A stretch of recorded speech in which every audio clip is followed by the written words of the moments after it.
Nyuma y'umuhango wo gusaba no gukwa waranzwe n'ibyishimo, amarangamutima ndetse n'abitabiriye benshi, umunyamakuru Mulindahabi n'umukunzi we Nirere Liliane bageze ku rundi rwego rw'ingenzi mu rukundo rwabo. Amakuru agezweho nuko aba bombi bagiye gusezerana imbere y'Imana nyuma yo guhuza imiryango yabo mu muhango wo gusaba no gukwa. Ese ni ibiki byaranze uyu munsi wihariye kuri aba bombi? Ni gute Liliane ndetse na Irene bageze kuri uyu mwanzuro? Kandi se ni iki cyihariye cyagaragaye mu birori byabo? Muri inkuru turabagezaho mu buryo burambuye uko bimeze. Umunsi w'ibyishimo kuri Irene na Liliane. Ku ruhande rwa Mulindahabi, uyu ni umunsi udasanzwe kuko ari umwe mu ntambwe zikomeye umuntu afata mu buzima bwe. Nyuma y'igihe aba bombi bagaragara nk'abakundana, ubu bageze ku cyiciro cyo guhuza imiryango ndetse no gukomeza kubaka urugo rwabo rushya. Umuhango wo gusaba no gukwa wabaye umwanya mwiza wo guhuza imiryango, inshuti ndetse n'abavandimwe bose basangiye ibyishimo by'aba bombi. Amafoto n'amashusho byagiye byagaragaza ko uyu muhango wari uteguye mu buryo bwihariye ndetse Irene na Liliane bagaragaye bishimye cyane. Irene na Liliane bari mu rugendo rwo kubaka urugo. Urukundo rwabo rumaze igihe rugarukwaho ku mbuga nkoranyambaga ndetse no mu bitangazamakuru by'imyidagaduro. Icyakora cyagaragaye muri iyi minsi ni uko umubano wabo ugeze ku rwego rushya.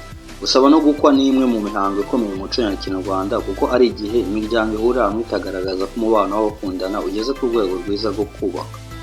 Kuri Irene na Liliane, uyu muhango wabaye intangiriro y'ibindi birori bikomeye birimo no gusezerana imbere y'Imana. Liliane yagaragaje amarangamutima. Mu mashusho y'umuhango, Liliane yagaragaye afite amarangamutima akomeye. Ibyishimo by'uyu munsi byagaragaye ku maso ye, cyane cyane mu gihe abaga ari kumwe n'umugabo we Irene ndetse n'imiryango ntiyasibye kuyibona. Ibi byatumye benshi mu bakurikiye aba bombi ku mbuga nkoranyambaga bavuga ko uyu munsi uzahora wibuka kandi uzahora ari ingenzi mu mateka yabo. Ku rundi ruhande, Irene nawe ntiyigeze ahisha ibyishimo bye. Yagaragaye nk'umuntu ugeze ku ntambwe y'aho yifuzaga kugera, nk'umuntu wahisemo ukuri cyangwa se uwo umutima we bagomba kubana. Nyuma yo gusaba no gukwa se harakurikiraho iki? Ikibazo abantu benshi bahise bibaza, nyuma yo gusaba no gukwa harakurikiraho iki? Igisubizo ni uko aba bombi bitegura gukora ibirori byabo aho biteganijwe, dore ko bagomba gusezerana imbere y'Imana. Iyi ni intambwe ifite igisobanuro gikomeye ku bashakanye kuko ari igihe bagaragariza Imana ndetse n'abashyigikiye ko bahisemo kubana no kubaka urugo mu buryo bwemera Imana.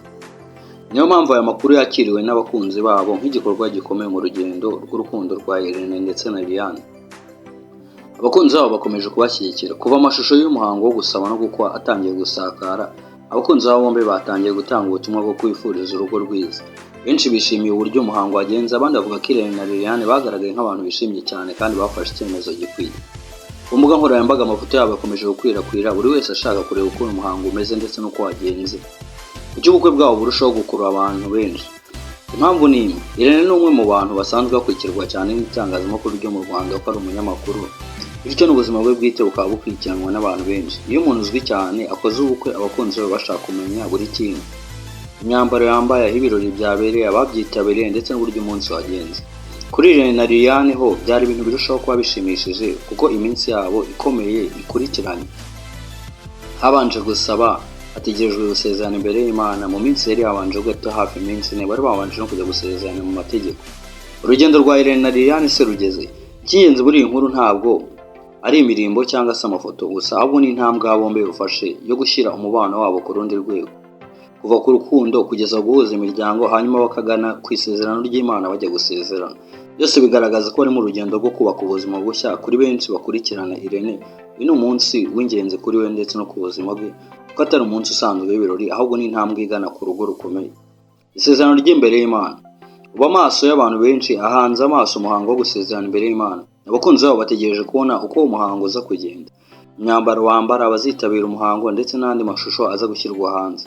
Icyo twavuga ni uko nyuma yo gusaba no gukwa, Irene na Liliane bakomereje urugendo mu gusezerana imbere y'Imana.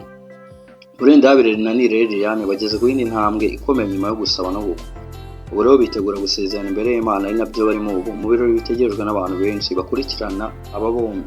Urugendo rw'urukundo rwinjiye mu kindi cyiciro, aho ibyishimo by'imiryango n'abakunzi bikomeje kwiyongera kandi abantu benshi babifuriza guhirwa ndetse no kubana neza amahoro mu buzima bwa mugore na mugabo bagiye kubanamo.